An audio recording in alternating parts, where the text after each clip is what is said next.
Why did you choose the name The Rebel? Oh, great. This is my favourite question. It's from a film called The Rebel by Tony Hancock. Do you know who Tony Hancock was? No, he was a comedian, and he's a guy that works in an office in the city, and he's very frustrated and he hates his job. And you see him getting on the train and going to work every morning and all that. And at night, when he comes home to his kind of suburban like bedsit, he is a sculptor. He puts on his smock and his beret, and he's sculpting away at this huge sculpture which he calls Venus at the Watering Hole. It's this horrible, ugly, monstrous. And one day he decides to pack it all in and go to Paris. He meets somebody in a cafe, some real artists, young men who are like, this is the new way and all that, and breaking their brushes. And he moves in with one of them, and it's this painter guy, and he's got his whole studio's full of all these paintings, nice landscapes and stuff. And Tony Hancock gets his paints out, and he's trying to paint as well, and he paints really badly, like a child really. Yeah. And but anyway, this young guy decides to leave Paris. I'm giving up, Tony. I'm not cut out for it. I'm leaving, and you can have my flat and all these paintings. So obviously, what happens is an art dealer comes out and sees all the paintings, and he says, "Oh, these are great. Did you do these?" Tony Hancock's like, and so he becomes really famous from these paintings that he hasn't painted. Amazing. And he's got a cigarette with the holes in the beret again, You can imagine, and he becomes the darling of the Paris art scene, and then all his paintings have sold out finally, so he has to start painting new ones, and he paints this amazing painting of a foot, just a foot with toes, and they're terrible, that everybody loves these new stupid paintings, and he's a hero again, and that's how I think of myself in the art world, that character, I'm just getting away with it really.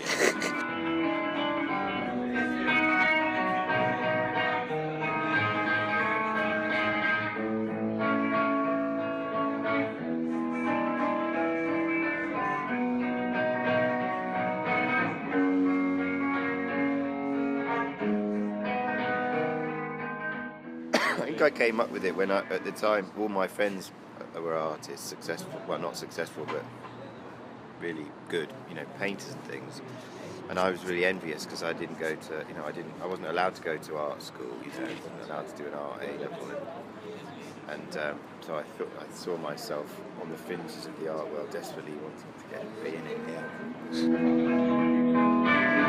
Life is a rehearsal, that's how I can afford to make a few mistakes as I make my way along the boards, across the floor, down the hall, through the door, over the wall.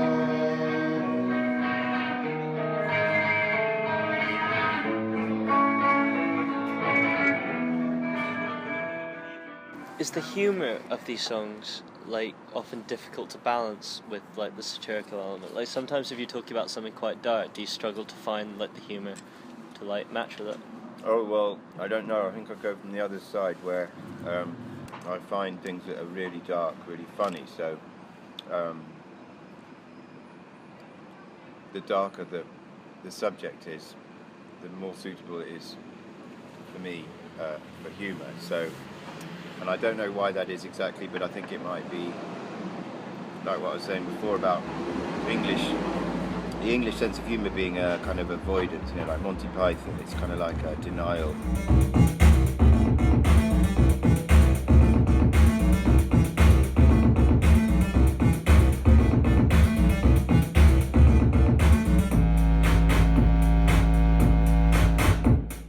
Make a joke so you don't have to deal with what's really going on and stuff like that.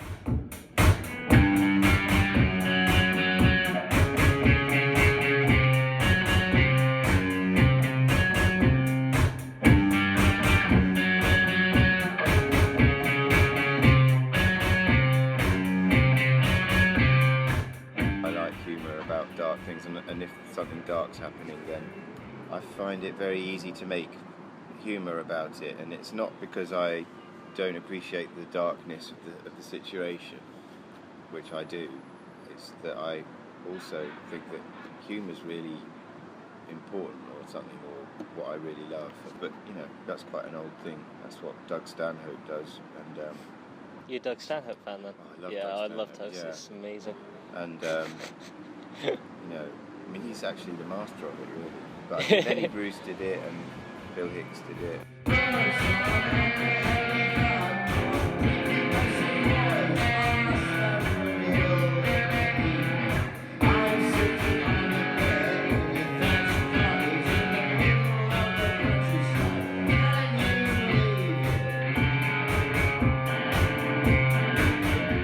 Again, like with the racism thing, it's like instead of saying, "Oh, boo-hoo, is this really sad? What's just happened?" which is what we get sort of fed by our powers that be. If you immediately start making fun of it and making a joke, then you're taking it as read that it's bad and a disaster, what's happened, and it's sad and a tragedy. Because it is, and you know that it is, and so there's no point talking about that. But there's a lot of value in having a laugh, making a joke. And I think if you make jokes of this kind, it implies that you're taking the thing seriously. And humour itself, taking humour itself seriously. I get very wound up by people who have a problem with anything that's related to humour. Everything just boils down to trying to be nice to each other, and if you can do that, it doesn't really matter what you say. I'll find you, you fucking little shit. I'll kill your appetite, that's no idle threat, because I can't pick anything up, I can't laugh, sneeze or cough. Why did you have to treat me so rough and all? One of the questions that I like to ask artists is, would you like to see more people making music like yours? And 9 times out of 10, like the go-to response is no, because then we couldn't make music like that.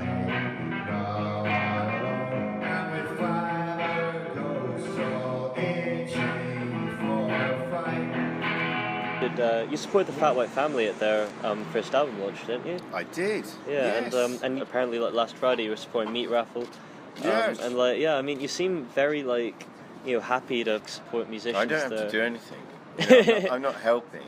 Yeah, but I know you seem like you don't take sort of like a vice grip of sort of this is my style, this is my stuff. You seem very happy to, So, I guess, would you like to see more people making music like yours? Yeah, because the more people that make music like mine, the more people will be led to my music. I'm sure that I've had this little glut of gigs recently, supporting Neil Haggerty, who's another legend, and the Howling Hex, and all these gigs kind of came to me this year, and I think it's a lot to do with the Fat White Family being into me because they've said it, vocally, and that's great, and if you stick around long enough, I think you end up doing all right, and I've just stuck around long enough really, and it's nice, yeah. I just take music from everywhere where it comes, and then it comes out. So I'm not really very good at spotting my style. If I've got a style, I'm not very good at. I can't really tell what it is. Sort of to be avoided, really.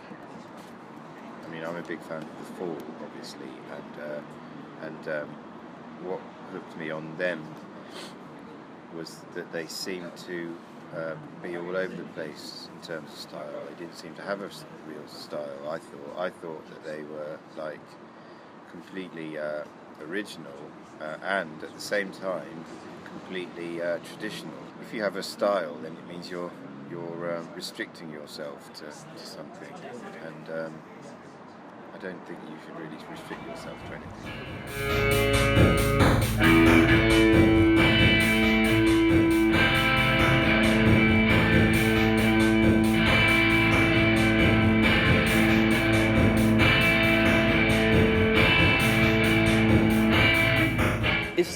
this the first like video interview that you've done then? Well, I did one the other day, and I think that was the actual first one. Fuck. Not long ago though. Okay, fair. Okay, that's when still... ATP was like a couple of weeks or something. Oh, right, sweet. Is it what? So why? you're the second. There we go. Who's it? Why have you done so few like interviews? Because I can imagine. Ever asked me to do one. Seriously. Yeah. 9/11 rape scene. Where did those words come from, and what do they mean? I wanted something nice to juxtapose with two things nasty. I find juxtaposition of that kind real tasty. Maybe there was a gap, you know, and I fell into the gap, or the gap was on top of me, something. But like now, lots of young bands are all into Country Teasers and the Rebel, and maybe the Male Nurse, the other band that we had going. Yeah. And you know, for the last 10 years or 15 years or whatever, we weren't that well known. It does happen. I suppose one obvious answer would be that I don't work very hard at going out and about and getting gigs and doing things, you know. They went up to the country on a holiday. Panic every morning, panic every day. Get from panic you cannot so easily away. I work at a garden centre, so I've got a job, and that takes up a lot of my energy. And then I get every other weekend off, and on those weekends I tend to be open to going and playing gigs, but I don't sort of seek them out. I expect bands that have been successful, they work hard at it, you know, and go looking for gigs and take risks, quit their day job, stuff like that. All day again.